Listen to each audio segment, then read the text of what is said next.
Hello, everybody. It's Form, and yes, I'm the only person that speaks on these podcasts, so if you were expecting somebody else, I'm not sorry.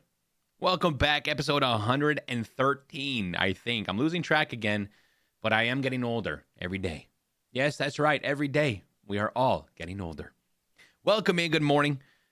Thanks for listening. Good afternoon. Thanks for listening. Good evening. Thanks for listening. And maybe you're sleeping while listening to this as like some sort of meditation hypnosis stuff. So if it is, you will win the lottery, even if you don't play. All right, listen. This week, first week of March gone. It's been a pretty wild one. But something came up in the streaming world recently that I kind of wanted to chit-chat a little bit about. And this might not really hit hard for many people. It might be interesting to some people, but there's an organization out there, Luminosity. Pretty sure that's their name. Yeah, I think it is. They are holding what is called a Rising Stars competition, I guess you could say, Rising Stars competition, where they are holding this competition where people, streamers, content creators are looking for gaming streamers. They all do these challenges, I guess, and upload their application to be on the organization. And this organization has stated that one winner, will win a $100,000 contract with the organization Luminosity. Now, I swear to God. Now, tons of people, this has gotten a lot of attention because the top 100 just came out. And this has got a lot of attention for a lot of people because there's a lot of backlash as to why some people weren't picked, how some people weren't even considered because it's a rising star thing. And if you're watching on YouTube, I'm using my quotation marks, my fingers, because a lot of people are saying that some of these people have hundreds of people on average in their streams. How is that a rising star? Where does that line hit? All these things that come into consideration. And I would honestly say it's from people who didn't make the top 100. I would assume. I do not know. I didn't look into it that much. But I would assume that it is because they're obviously a little upset that they haven't, been able to continue on with the competition and potentially get that contract. However, I can 100% confidently say that I believe that if this challenge, if this organization, now an esports organization can bring you a lot of different, benefits in terms of connections, events, opportunities, stuff like that, and sometimes money. Now, this one, I think if they never included the fact that one person will not only join the organization, but be given a 1-year, $100,000 contract, if they remove the money, this thing does not get as many applications. This thing does not get as much attention as it is. This thing is literally just another organization saying, hey, come and hang out with us in our organization. Kind of like what Respawn does a lot in terms of you'll be partnered with them and all that kind of stuff. But you have to do all these challenges on a weekly basis. You got to beat the competition, blah, blah, blah, blah, blah, blah. I think all this does, and Luminosity is kind of proving this with their event, their competition, is that it just brings more animosity into the streaming world and fights battles between, like, literally content creators that are trying to achieve the same thing, be seen, be discovered, grow together, all that kind of stuff. I think if you take the money away, it doesn't matter to a lot of people. Now, because money is included, I think a lot of people are saying, you know what? I don't even know who Luminosity is, but I'm going to apply because there's $100,000 on the line, right? Why not? Who wouldn't want $100,000? Here's the thing, though. This has driven so much free marketing to Luminosity that I think, personally, I truly think organizations that do this type of stuff are simply there in order to get, they're giving away one contract, but who knows how much money they got in their budget and all that kind of stuff. But they are getting hundreds and thousands and maybe even at this point, millions of plays, millions of impressions, reactions on Twitter, on the organization, with their content creators who are already on the organization, on the team, for absolutely free. Absolutely free. I understand that this is the only way to apply, apparently, but my personal opinion is if an organization is not coming to you, which is very rare, I feel like it's kind of like a shot in the dark, but it's also like I had to fight everybody else to get here, which I understand the idea behind it. But does that mean you're better than? No, it doesn't really, because the judges or the team that is deciding, you have literally almost no clue what they're basing things on.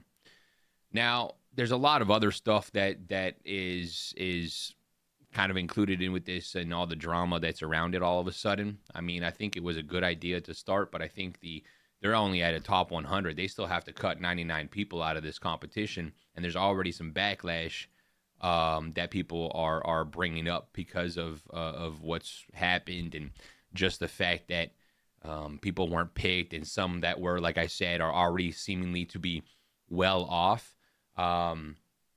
So with that being said, it's difficult. It's a difficult thing when you bring in these types of competitions, and everybody thinks that they deserve the top spot, right? So with that being said, take the money out of it. Half the people who were not. I mean, I think a lot of people who don't even know what being part of an organization is are applying, but take that money out of it. I swear to God, half those people and half those applications go down in the garbage, or don't even show up at all. You know what I mean? So with that being said, this thing has come up and all that kind of stuff. So it's difficult, because you have people who are in the top 100, yes, that have 200 to 300 viewers, and I think the idea of a rising star is definitely, in my personal opinion, and being a streamer for nearly 5 years now, I think at this point, especially after COVID, I think a rising star is someone from, I would say, 30 average viewers to like 150 average viewers. If you're able to maintain a 2, 3, 4, 500 average viewership, I don't think I personally think that is a large streamer in this world, because there are so many streamers, and it is insanely difficult to get past that 50, 75, 100 average viewership. I think that's my personal opinion on what a rising star should be. But again, whoever's making the decisions, make the decisions on however they want. So it's kind of fun to see how they're going away with this and how they're going about it.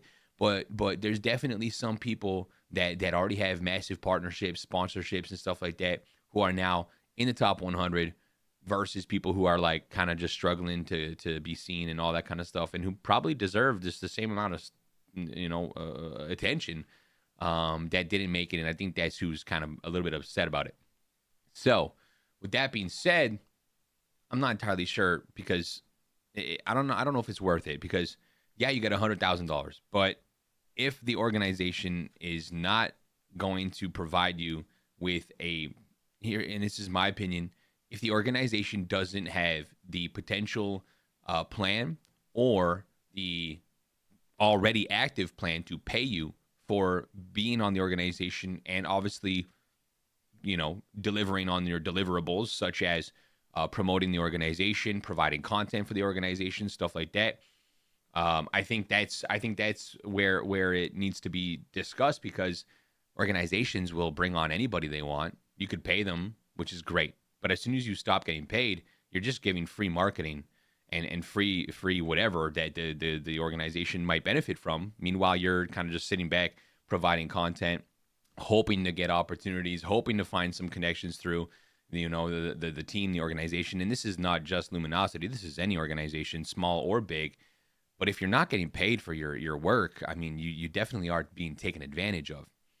I was on sometimes you can't speak English, and that's fine. I don't edit these things. So welcome to my life. I was on an organization a little while ago. It ended up disbanding. This was obviously a small organization, but even as a small organization, they started paying you for your content, because every time you would provide content for them to use on their social media, it was based off of how many clips they're using from you, the quality, all that kind of stuff. And it was, to be honest, I forget if it was a set pay per clip or if it was based on something else. I forget. But at that point, it encourages you. And this was a discussion with the team leaders and stuff, saying like, hey, what do you think about this idea? Blah, blah, blah. And then they put it into plan. But this is a small organization that was putting value in their content creators' work. yeah, I would stream. I would find clips. I would try and make clips, whatever they kind of needed, whatever they wanted. I would try and make that happen, edit it however they wanted to, and then yeah, you get paid if they use it. I think that's insanely smart. But I don't think that's the case for a lot of organizations. I think the case is if you're on a team, on an organization, you're maybe wearing their jersey, you probably got a little thing on your stream. You're promoting them. And if you don't actually get chances to go to these opportunities in terms of like maybe going to a COD event, maybe going to an esports organization event where you get to either compete or just be part of it, meet people, network, all that kind of stuff. If you're doing this all for free and you're just hoping, then I feel like you're being taken advantage of. And this topic came to mind because of this Luminosity challenge for this rising star, where yes, they've just announced their top 100. And personally, I know a few people who are in there that, like I said, are at the 150, 200, 300 average viewers. And they are in the top 100. So I don't know what rising star means, but I don't think any of those people have ever expressed interest in an organization or being part of one. However, when you add a 6-figure number to a contract and it's a competition, there you have it. Everyone wants in. So anyways, that's just my 2 little cents about this whole thing about Luminosity and being part of an organization. It's a fun time, but if you're being taken advantage of, it's hard to see in this industry. You got to get paid for your work, ladies and gentlemen. Time is valuable. Get paid for it. With that being said, thanks so much for listening. I hope you enjoy this wonderful next week. It is March break here for a lot of Canadians where everyone's off school. Some people are off work. If they're teachers, stuff like that. Hey, enjoy it. If you're listening and you're on March break, please enjoy. The weather is getting warmer and warmer every day. And I'm going to go and enjoy the couch and watch Silo because I'm really addicted to that TV show now. Thanks for listening, and we'll catch you next time. Cheers.